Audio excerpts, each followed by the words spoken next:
Para sa akin nakatulong yung aking mga wins and losses sa trading kasi sa mga wins siyempre panalo ka, eh, 'no, masaya ka niyan.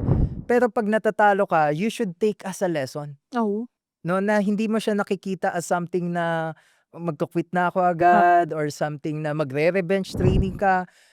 And also napakaimportante na mag-step back ka. And also for you to reflect, 'no, ano ba yung kaya ako personally lang sa mga ginagawa ko sa mga trades ko, yung mga losses particularly, for example, losing trades na yung ginagawa ko, tatanungin ko yung sarili ko, "Saan ako nagkamali? oo. Bakit ako nagkamali?" Kasi yung iba minsan may ego pa sila, eh, na ayaw nilang tanggapin na mali na yung trade ko, yung bias ko. But then, you should take that as a lesson and, review and, give feedback to yourself and to your trades. So that's why both wins and losses gave me those lessons and learnings and growth in my journey and my career in trading. So I think, what about you, Joms? Yung nakuwento ko nga sa'yo kanina sa mga actually ang laking tulong niyang ano, matalo ka, eh. Oo, Oo, yeah, it will agree humble ako you. dun. Kadalasan kasi 'di ba, ang unang tinitingnan ng mga nagte-trade o yung gustong pumasok sa trade is yung panalo, kano yung kikitain. Pero sa'kin malaking tulong yung matalo ka. Kasi from there, masasabi mo na sa sarili mo na, o ano yung mga puwede mong iwasan, ano yung mga pagkakamali mo, 'di ba? Hindi naman kailangan na patalo muna ako para ano, hindi naman gano'n. Pero yung matalo ka hindi sa dapat maging ano, maging cause ng pag-stop mo, eh. You should use it para mas lalo kang mag-grow. Yes. So, yun nga na-share ko sa kanya, may mga trades ako na talagang natalo before and then because of that, mas lalo akong naging strong kasi alam ko na kung ano yung mga mistakes na ginawa ko na naiiwasan ko before. So, yeah, yun sa akin. Ikaw ba, bro? Ako same lang din sa inyo, na gano'n din, dun din ako natuto sa mga panalo. Well, I'll start muna with the wins. Yung mga wins, yun yung nagbibigay sa'kin ng ano, ng confirmation na, "Oh, tama yung ginagawa ko." Tama, 'Di tama. ba? Tama. Tsaka it gives you confidence, eh. 'Di ba na, "Uy, okey panalo ka."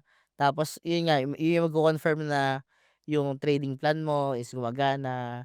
Pero, yun nga, just like what you guys said, yung losses talaga yung makakapagturo sa'yo talaga na ano, ng lesson. Meron akong magandang story about that. When I started trading, parang wala lang, pasok lang ako ng Oo, pasok, ganyan. And then, nung umpisa siyempre nananalo, parang beginner's luck, mga gano'n, daming panalo-panalo, panalo. ganyan. Tapos biglang nagtatatalo na ako, ganyan. Tapos nauubos na yung funds ko, minsan kumukuha na ako ng funds sa business ko, tapos nilalagay sa trading, ta's natatalo ulit, parang gano'n. There was a point na muntik na akong sumuko sa trading, like halos ba ako naiyak ako dun, parang gano'n. Parang naiiyak ako kasi parang, ba't hindi ko magawa? Parang gano'n, parang lagi akong Nakaka-frustrate. oo, parang ano ba 'to, lagi akong talo. So sabi ko, parang I'm not born to trade, mga gano'n. Oo. Pero sabi ko, bakit yung iba nagagawa, No. 'di ba? Ako hindi. So sabi ko, baka may iba lang akong ginagawa, baka may mali lang akong ginagawa. So that actually helped me realize yung mga losses na yun na, I need to study pala.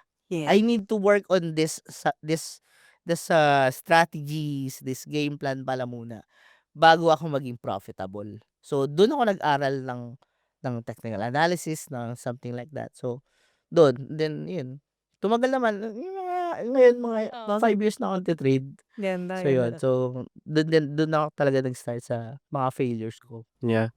yeah. So, how about you, Karas? Parang same lang din 'no, with Maki kasi nga those losses din naranasan ko rin 'yan nung umpisa. Parang gano'n din, talo, deposit ulit, talo ulit. Talo ulit. Kasi nga gigil parang nakikita ko nga, revenge trading bro talaga kasi nakikita ko, nanalo sila ba't ako hindi? Dapat kaya ko rin 'yan. Pero buti na lang yung confidence ko na yun na sabi ko gusto ko ring manalo ng ganyan. Yung confidence na yun at yung losses na yun ginamit ko yun para matuto pa further. Parang yung losses na yun ang nagbigay sa'kin ng fuel to refine myself, to refine my strategy, for me to be a better trader. And yun, as I go along, nakikita ko na yung mga wins and sabi mo nga, it builds confidence, which I totally agree. Talagang it builds confidence to the point na, ayan, we share the knowledge that we have now.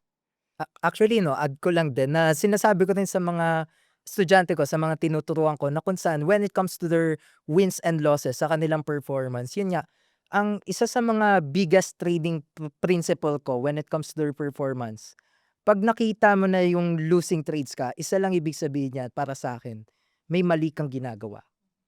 At yung mali na yun, we have to identify that. Okay, and then we have to bounce back, we have to give feedback sa ating sarili and review, and also gamitin mo siya as an edge mo for you to be able to improve. Yung kasi yun, kaya nga yung iba maraming ego, kapagka nananalo sila tuloy lang, 'pag natatalo sila ayaw na nila or nagre-revenge trading sila. That's why it's very important mapa-wins or losses may natututunan ka.